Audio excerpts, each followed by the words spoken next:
Dawn, July, 1943.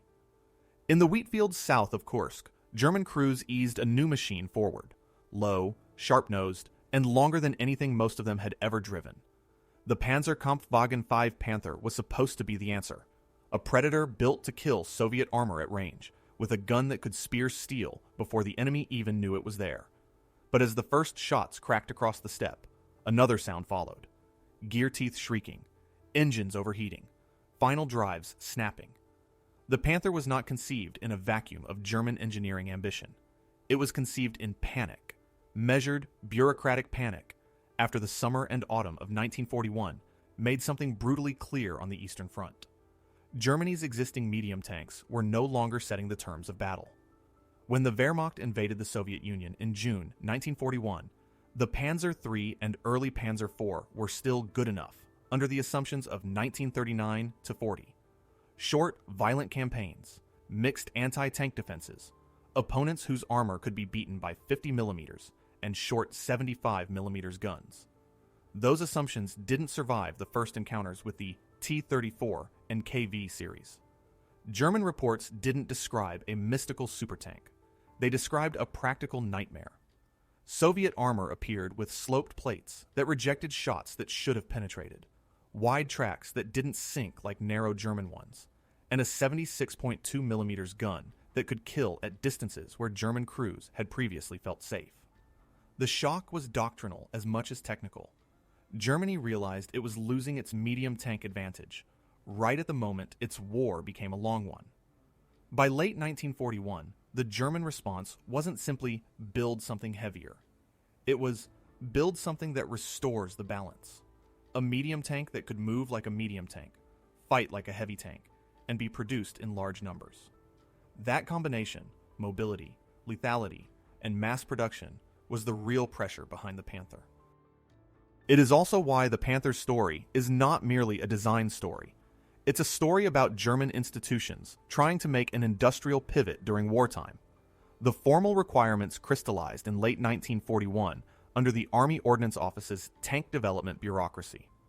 The demand was straightforward on paper: a tank in roughly the 30 to 35 ton class, with strong frontal armor, preferably sloped, wide tracks for the Eastern Front's mud and snow, and a gun that could defeat contemporary Soviet armor at range. The gun requirement quickly gravitated toward a high-velocity 75 millimeters, because 75 millimeters ammunition offered a good balance of armor penetration and high explosive utility, and because Germany already had deep expertise in 75 millimeters barrel and ammunition design. Two firms were tasked to propose solutions: Daimler-Benz and MAN. The Panther's development was overseen by Heinrich Ernst Kniepkamp, senior engineer and a key figure guiding the MAN design, often described as taking personal charge of detailed design work, while MAN handled the primary industrial design and production engineering. That competition was not just engineering theater. It reflected a procurement system that liked parallel development, partly to hedge risk, partly because political influence could swing decisions. Daimler-Benz's design concept leaned closer to the silhouette and layout lessons drawn from Soviet tanks, including elements reminiscent of the T-34, while MAN pursued a more traditionally German mechanical approach, combined with sloped armor and a powerful gun. The right answer wasn't obvious in 1942, because Germany wasn't choosing between good and bad. It was choosing between two different ways of paying for performance. At the top sat Adolf Hitler, who increasingly involved himself in armored vehicle decisions, often pushing for heavier armor and more decisive weapons. But the Panther's pressure was not only Hitler's appetite for superior machines, it was the calendar. Germany expected major operations in 1942 to 43, and commanders demanded an answer to the T-34 as soon as possible. In that climate, every month of development looked like lost lives. Heinz Guderian, as Inspector General of Panzer Troops, from 1943 onward, but influential in armor debates before, embodied another pressure: operational reality. Panzer leaders wanted a tank that could be fielded reliably, supported by recovery and maintenance, and produced in numbers sufficient to rebuild divisions. A perfect design arriving too late, or arriving in tiny quantities, was strategically irrelevant. Then there was Albert Speer, who took over as Minister of Armaments and War Production in 1942 and pushed German industry toward rationalized output. Speer's ministry wasn't designing tanks, but it shaped what could be built, where, and how quickly. The Panther would become a test case for whether Germany could convert industrial intent into combat-ready vehicles under stress.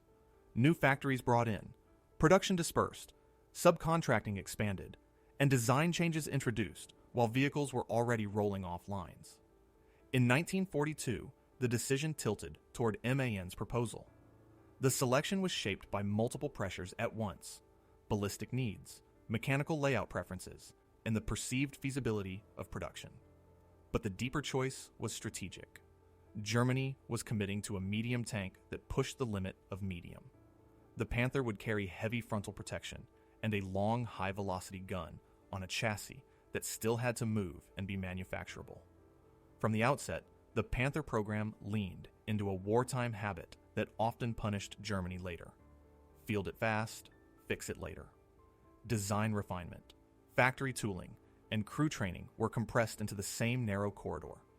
That compression matters because it explains why the Panther enters history with two simultaneous reputations, one for battlefield dominance at range, the other for early mechanical fragility.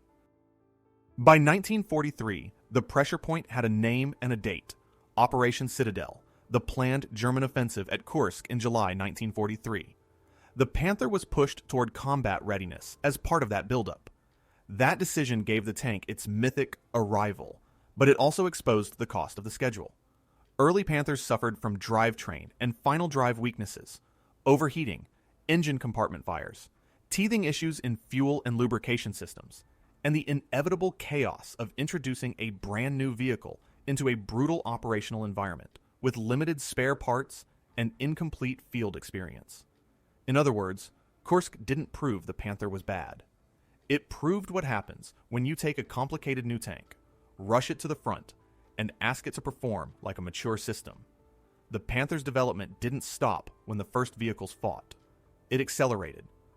AUSF-D, the early production variant, carried many first-run features and the most painful reliability record. It was the Panther that arrived under maximum time pressure. AUSF-A incorporated a stream of fixes, improved crew ergonomics, revised vision and communications arrangements, and incremental mechanical refinements meant to reduce breakdown rates. AUSF-G shifted the design toward production efficiency and survivability tweaks, changes in hull geometry, armor layout rationalization, and manufacturing simplifications that reflected Germany's late-war industrial reality. The pattern is the real story. The Panther is less a single vehicle than a moving target, constantly adjusted in response to combat reports, factory constraints, and the changing strategic situation.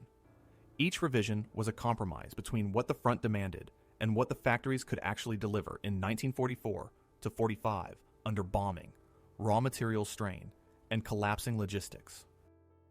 Despite its early pains, the Panther answered the original battlefield demand: a tank that could kill T-34s at long range and survive return fire from the front, reshaping engagement distances when conditions allowed. It also fit Germany's broader shift toward defensive warfare, where long-range anti-armor capability became more valuable as Germany lost the initiative. But that strategic value came attached to a recurring question that haunted every late-war German armored project. Could Germany keep enough of them running, supplied, and crewed to matter? The Panther's historical pressure is not only the pressure that created it in 1941 to 42. It's the pressure that kept reshaping it, because the tank was always fighting two wars, one against the enemy, and one against time, production, and maintenance reality. The Panther's engineering was an argument written in steel. Win the first shot fight at long range, survive the return shot from the front, and still move like a medium tank. To do that, German designers mixed three ideas that didn't naturally coexist in 1942: heavy tank armor geometry, a high-velocity anti-armor gun, and medium tank production scale. The brilliance and the pain came from trying to make all three true at once. The Panther's most famous feature isn't its gun. It's the way the hull is shaped. German engineers had seen what sloping did for the Soviet T-34. Not just better deflection angles, but more effective thickness for the same weight. Panther took that lesson and formalized it into a frontal geometry meant to absorb punishment. On the classic early hull, the upper glacis was 80 millimeters sloped steeply, often described around 55 degrees, giving a level of frontal resistance that, practically, pushed many enemy guns into unfavorable ranges and angles. The lower glacis was 60 millimeters and remained a vulnerability, less steep, more exposed in broken ground, and the sides was 40 to 50 millimeters and were comparatively thin for a vehicle expected to meet flank threats in close terrain. That imbalance wasn't an accident. It was doctrine in metal. The Panther was meant to fight nose forward, presenting the thickest face while using mobility and range to avoid knife fight flanking. But it also reveals the Panther's core compromise. To keep weight manageable, Germany accepted relatively modest side protection compared to its frontal shield. In open country at range, that could work. In forests, villages, or cities, where threats appear from alleys and hedgerows, it becomes a gamble. The Panther's turret matched the hull philosophy. Strong where it faced forward, more limited elsewhere. The turret front was thick, around 100 millimeters on the mantlet area in early production, with a rounded mantlet that could, in some circumstances, create a dangerous shot deflection downward into the thin hull roof. Shot trap concerns have become part of Panther lore. Later refinements adjusted details and internal arrangements, but the essential idea remained. A turret designed to protect the gun and gunner in frontal engagements. Inside, the Panther was engineered around a gunnery workflow that German crews prized. Commander observation, fast target handoff, and precision fire through high-quality optics. Germany's optical industry gave its tanks excellent sighting systems. Panther benefited from that tradition. In practice, this meant the Panther could exploit its gun's long-range performance more consistently than many opponents, if the crew could see, communicate, and the tank was mechanically healthy enough to reach the firing position. The Panther's defining weapon was the 7.5 centimeter KWK 42L/70, a long-barreled, high-velocity gun that turned 75 millimeters into a psychological trick. Caliber alone doesn't define penetration. Velocity, projectile design, and barrel length do.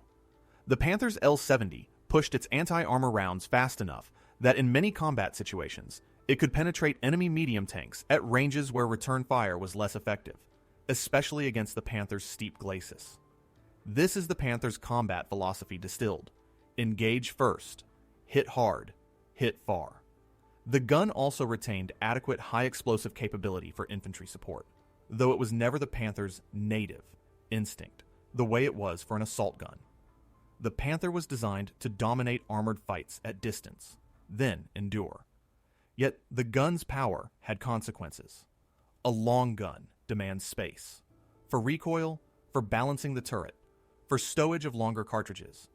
That pushes turret design, ammunition layout, and crew ergonomics into a constant trade. Store enough rounds to fight, but don't make the turret a cramped hazard. The Panther carried a respectable ammunition load, 79 to 82 shots for its role, but like many German designs, it traded comfort for capability. On paper, the Panther's mobility was an achievement.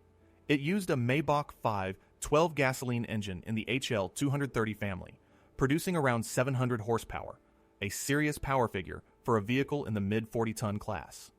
That gave the Panther the kind of power-to-weight ratio that made tactical repositioning plausible. The wide tracks and interleaved road wheels spread weight and improved ride stability, useful for firing and cross-country movement. But the Panther's automotive system was where the extreme turned fragile. The main vulnerability was not that the Panther couldn't move. It often could move very well when healthy, but that its drivetrain and final drives were asked to transmit heavy loads through complex components under harsh conditions. The weight, the torque, and the battlefield reality of constant gear changes, pivot turns, and abrupt starts/stops punished parts that were still maturing in design and metallurgy. This is why early Panthers developed a reputation for breakdowns that felt unfair next to their ballistic power. The gun could be brilliant on day 1. The final drive had to survive day 30. Even the suspension choice, interleaved road wheels, had a dual identity. It smoothed the ride, helped with weight distribution and improved stability, but it complicated maintenance in mud and ice, and it made some repairs slower and more labor-intensive. The Panther often demanded more from mechanics and recovery crews than the frontline situation could reliably provide, especially later in the war when German logistics were collapsing. The Panther's crew layout followed German norms: driver and radio operator/machine gunner in the hull, commander gunner loader in the turret. The commander's job was to see and decide. The gunner's job was to convert that decision into a hit. The loader's job was to keep the gun talking. When everything worked, the Panther could feel like a professional fighting instrument: fast target acquisition, clean sight picture, lethal first shot. But the vehicle was also a heat and fumes machine.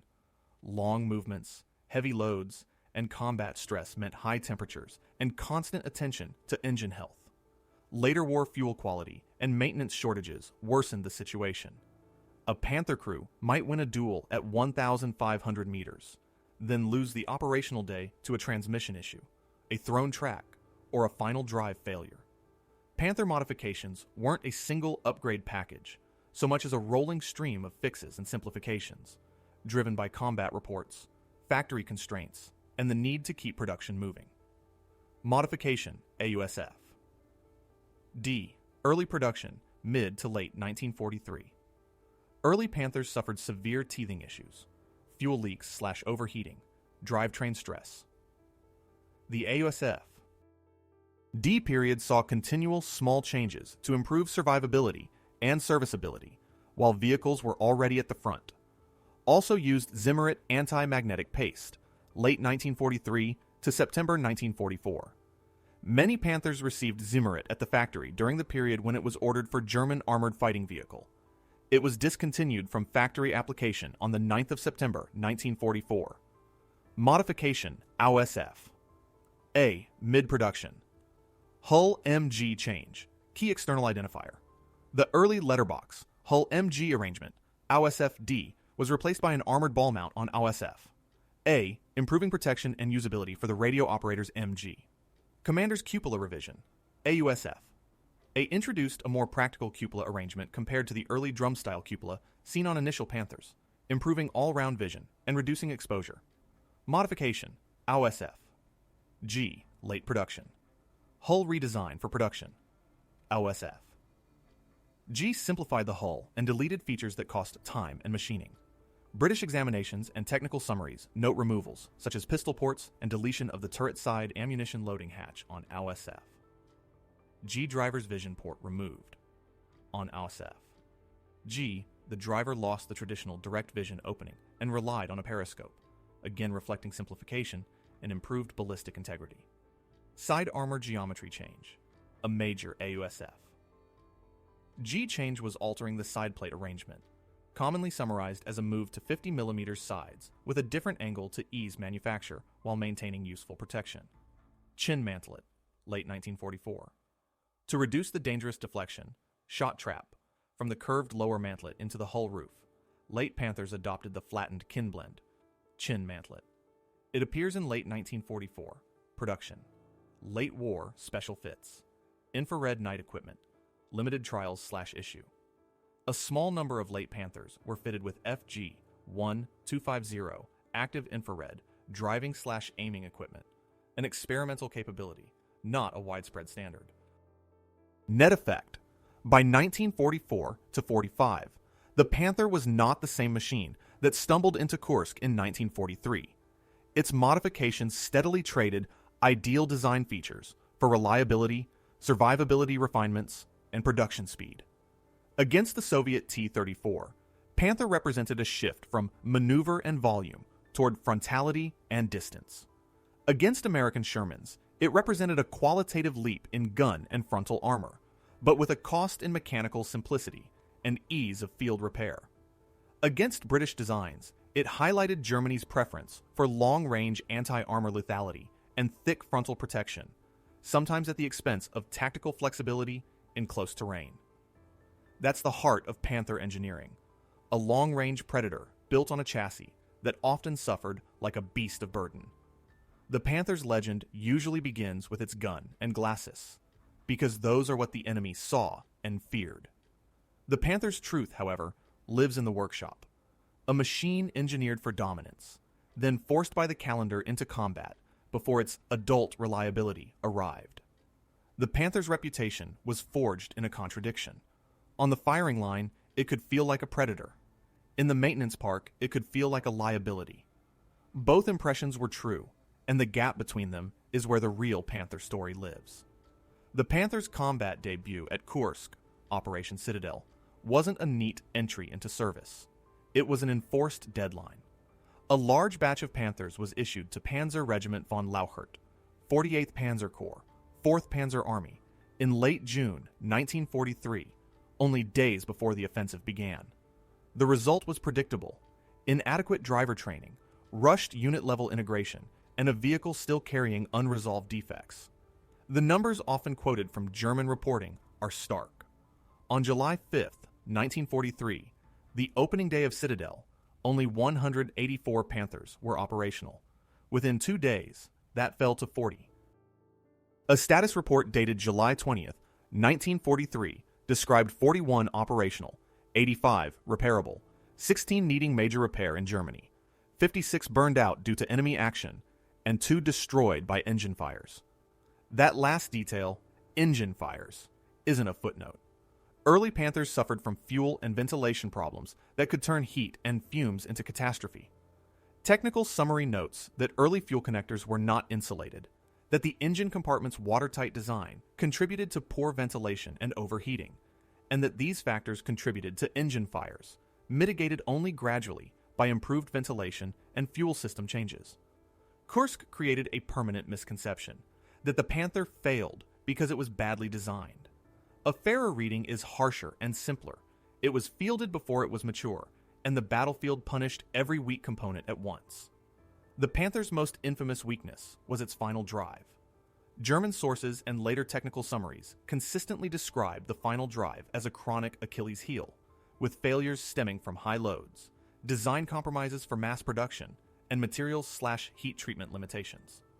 The same overview explains that MAN's original concept had aimed for a planetary, epicyclic system, but production realities pushed a double spur gear solution with higher stress, making it more failure-prone, followed by iterative fixes and durability improvements later in production. This matters because final drive failure is not like a broken radio or a damaged periscope. A final drive casualty can immobilize the tank outright, and immobilization in modern combined arms warfare is often a death sentence. A Panther that cannot move, cannot angle its glacis, cannot choose range, cannot disengage, and becomes a static target for artillery, flanking shots, or close assault. Other reliability issues compounded the problem.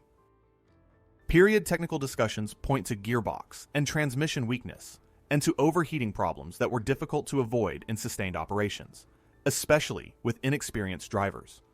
Archives reporting highlights how common final drive and gearbox failures were, and how driver workload/complexity contributed to damage, especially the tendency to break gears under stress. So the Panther's failure mode wasn't one dramatic flaw. It was a web.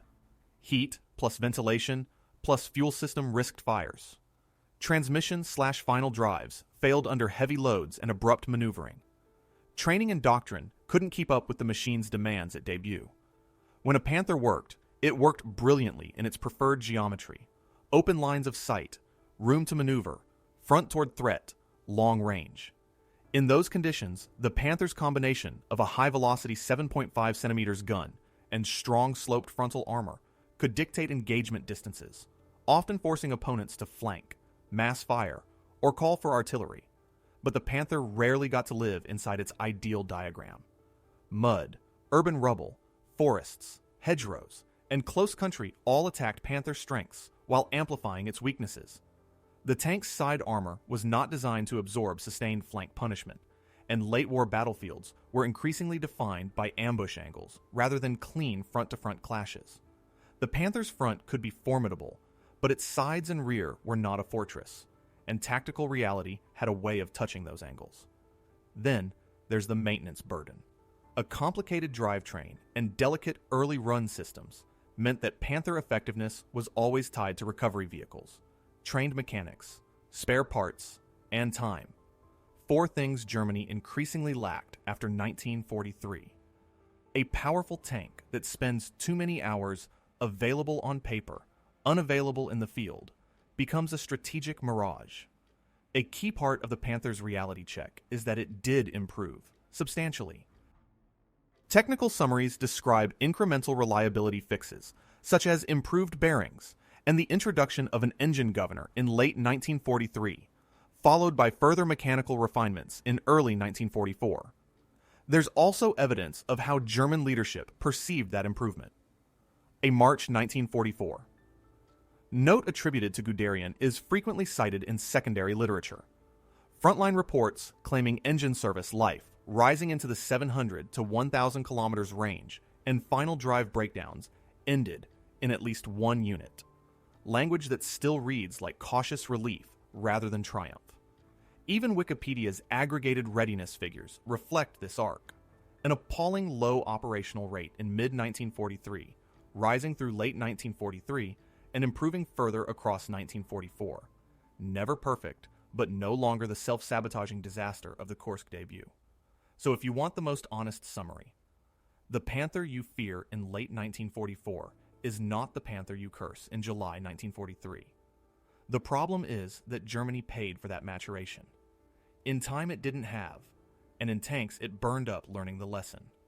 For crews, the Panther could inspire fierce confidence in combat, excellent optics, lethal gun, strong frontal posture. For mechanics, it could inspire exhaustion. The frontline experience often sounded like, best tank in the fight, but the final drive, but the gearbox, but the engine heat, but the spares. That but is what separated local tactical success from sustained operational value. The Panther wasn't a fraud, and it wasn't a miracle. It was a high-performance machine built under wartime pressure, rushed into battle early, then steadily refined into something much closer to its promise, while Germany's strategic position collapsed around it. The Panther's battlefield career is best understood as a sequence of environments that attacked its assumptions. It was engineered to dominate at range with its long 7.5 centimeters gun and strong frontal armor. War repeatedly forced it into mud, hedgerows, cities, and short-range ambush corridors where mechanical reliability and flank protection mattered as much as gunnery. Panther's first major commitment came with Operation Citadel at Kursk in July 1943, before the tank was truly mature. German sources and later syntheses repeatedly emphasize how the vehicle was rushed in with unresolved technical problems and inadequate time to train crews and maintenance elements.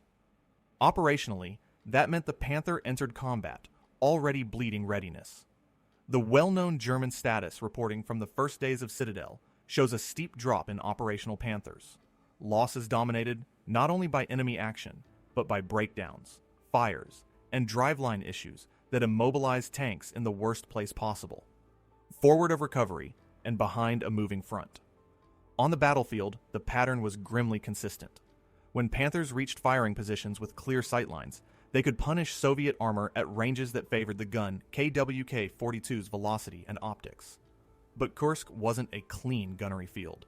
It was belts of mines, anti-tank guns, artillery concentrations, and churned terrain that forced constant steering corrections, braking, and abrupt torque loads, exactly the kind of driving that punished immature transmissions and final drives. The result was that Panther's combat legend began not with a graceful debut, but with a lesson German panzer forces kept relearning. A tank's first enemy is often its own drivetrain. By late 1943 into early 1944, the Panther improved markedly as defects were addressed and production changes accumulated. This matters operationally, because 1944 Panthers were not simply more Panthers. They were, in practical terms, a more reliable fighting instrument. But the Eastern Front in 1944 was a brutal contradiction. Panther was becoming more effective tactically at the same time Germany's strategic position was deteriorating. The Soviet summer offensives, most famously Operation Bagration, didn't just destroy formations. They shredded the logistical and recovery framework that heavy armor depended on.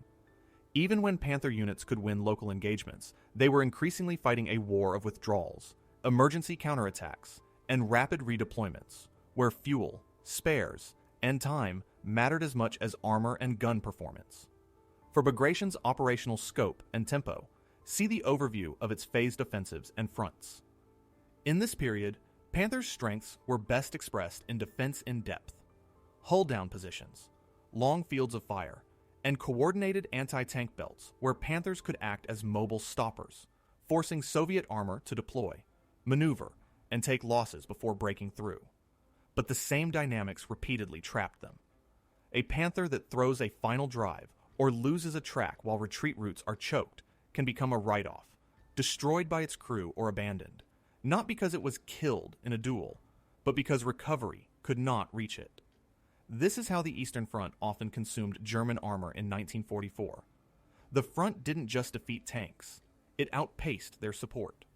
If the Eastern Front tested Panther against distance and mass, Normandy tested it against geometry.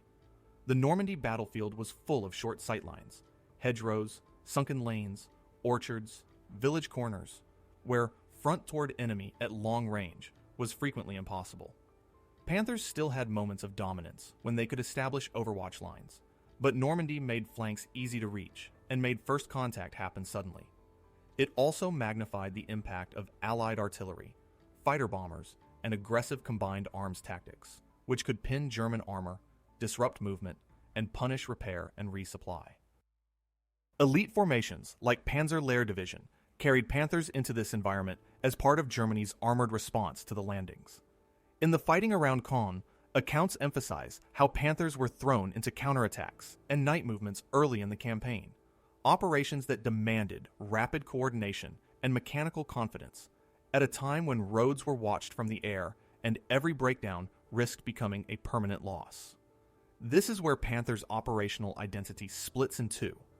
As a long-range killer, it could dominate open approaches and punish exposed Shermans and Cromwells. As a maneuver system under air observation, it could be slowed, fixed in place, and then reduced by artillery, tactical airstrikes, or flank engagements that forced crews to fight outside the tank's ideal posture. Normandy also showcased another late war reality. Many Panthers were lost, not because their frontal armor was defeated, but because they were caught in the wrong place at the wrong time, ambushed in lanes, immobilized under shelling, or abandoned after damage that could not be repaired under pressure. By the time of the Ardennes offensive, Battle of the Bulge, Panther had become a familiar tool in German armored units, and the offensive itself was Germany's last major attempt to regain operational initiative in the West. But the Ardennes was the wrong war for what the Reich could still sustain. Panthers were committed into a campaign that depended on speed, fuel capture, and intact roads, while Allied resistance and winter terrain turned movement into a slog. In that context, Panther's battlefield effectiveness often came in sharp, local spikes, an ambush that shredded a column, a defensive line that halted an advance, followed by the same old constraints, breakdowns, fuel starvation, and forced abandonment. The Bulge didn't just punish German armor tactically, it bankrupted it operationally. This is why Panther's operational use in late 1944 to 45 is often remembered as paradoxical. Allied crews could fear it immensely at the point of contact, while German commanders increasingly struggled to keep it present, supplied, and mobile long enough to matter beyond the immediate fight. Across these theaters, Panther wasn't simply a better tank. It was a tool that excelled when the battlefield let it behave like its designers intended, open or semi-open ground where it could engage at range and present its glacis. Planned defensive lines where fields of fire and coordination reduced the need for abrupt maneuvers. Counterattacks with time to organize, allowing Panthers to fight as a concentrated force rather than as scattered crisis responders. And it suffered when war forced it into the opposite.